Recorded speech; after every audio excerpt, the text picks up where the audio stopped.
اگر آپ اس پہ غور کریں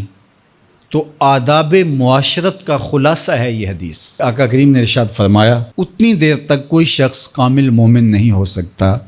جب تک وہ اپنے مومن بھائی کے لیے وہ پسند نہ کرے جو اپنے لیے پسند کرتا ہے۔ ایک اچھا معاشرہ تشکیل دینے کے لیے آپ کو کوئی رہنما اصول چاہیے گا تو اس سے بہتر آپ کو کوئی اصول نہیں ملے گا۔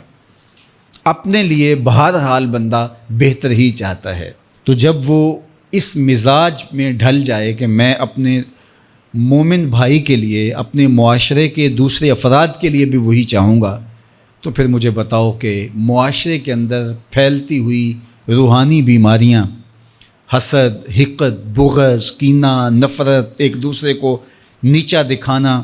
تکبر، رعونت، غرور، یہ ساری چیزیں یہ کہیں آپ کو نظر بھی نہیں آئیں۔ صرف اسی حدیث کو اپنا امام بنا لیا جائے اور اپنا منشور حیات مان لیا جائے۔ محمد بن حنفیہ رضی اللہ تعالیٰ عنہ حضرت علی المرتضیٰ رضی اللہ تعالیٰ عنہ کے فرزند ہیں، لیکن حضرت سیدہ فاطمہ الزہرا سلام اللہ علیہا سے نہیں ہیں، اور حضرت امام حسن رضی اللہ تعالیٰ عنہ حضور علیہ الصلوۃ والسلام کے نواسے، تو بھائی آپس میں، تو دونوں میں کسی معاملے میں شکر رنجی ہو جاتی ہے۔ شکر رنجی جس رنج میں مٹھاس ہو، شکر ہو، میٹھی ناراضگی، کوئی بغض حسد پہ مشتمل ناراضگی نہیں۔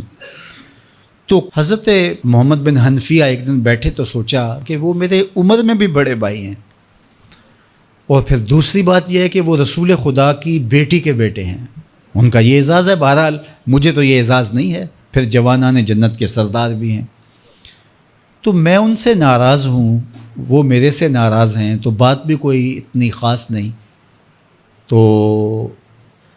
اب دن بھی 3 گزر رہے ہیں، چلو میں ان کو راضی کر لیتا ہوں۔ تو گھر سے نکلے ان کو راضی کرنے کے لیے، تو واپس آ گئے راستے سے، کاغذ لیا اور اس کے اوپر اپنے بھائی کے نام مکتوب لکھا کہ میں آپ کو راضی کرنے کے لیے گھر سے نکلا تھا، لیکن راستے میں مجھے حضور علیہ السلام کا فرمان یاد آیا کہ جب 2 مومن بھائی آپس میں کسی معاملے میں الجھ جائیں، ناراض ہو جائیں، تو جو صلح میں پہل کرے گا وہ جنت میں بھی پہلے جائے گا۔ تو میں تو یہ گوارا نہیں کرتا کہ آپ سے پہلے جاؤں، تو میں ناراض ہوں، آپ آئیں اور مجھے منائیں۔ تو حضرت امام حسن نے خط پڑھا اور مسکرانے لگے، اور آپ تیزی کے ساتھ تشریف لائے اور اپنے بھائی کو کہا اچھا مان جاؤ پھر، تو وہ مننے کے لیے تو پہلے ہی تیار تھے نا۔ تو جب آپ اپنے مومن بھائی کے لیے وہ پسند کریں گے جو اپنے لیے پسند کرتے ہیں، تو پھر زندگی گزارنے کا مزہ آنے لگے گا۔ نفس روکتا ہے یہ چیز میرے پاس ہے اس کے پاس نہ ہو، یہ اعزاز میرے پاس ہے اس کے پاس نہ ہو، اور اس کی ایک اپنی لذت ہے اور وہ مادی لذت ہے، اور ایک ہے باطن کی، روح کی لذت۔ تو روح کی لذت نفس کی لذت سے کہیں زیادہ اور کہیں دیر پا اور کہیں مختلف ہے۔ اس لیے جب آپ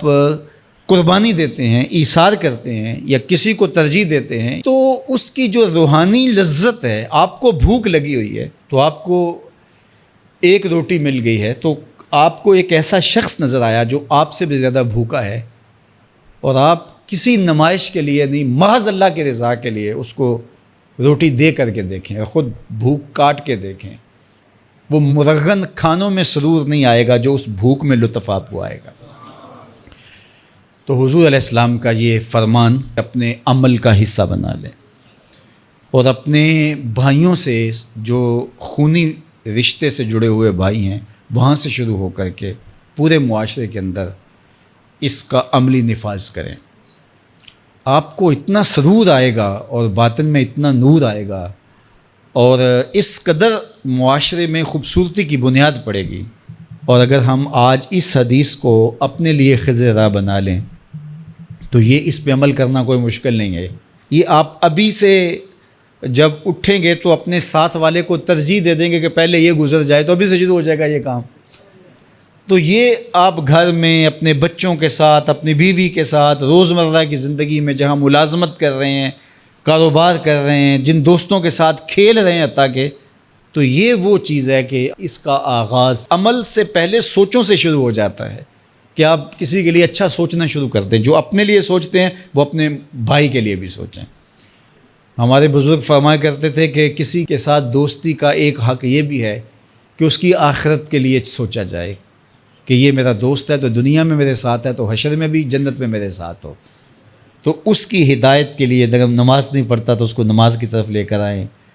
اگر اس کے معاملات کے اندر خرابیاں ہیں تو ان کو دور کرنے کی کوشش کریں اور اس کو آہستہ آہستہ اچھائی کا خوگر بنا لیں.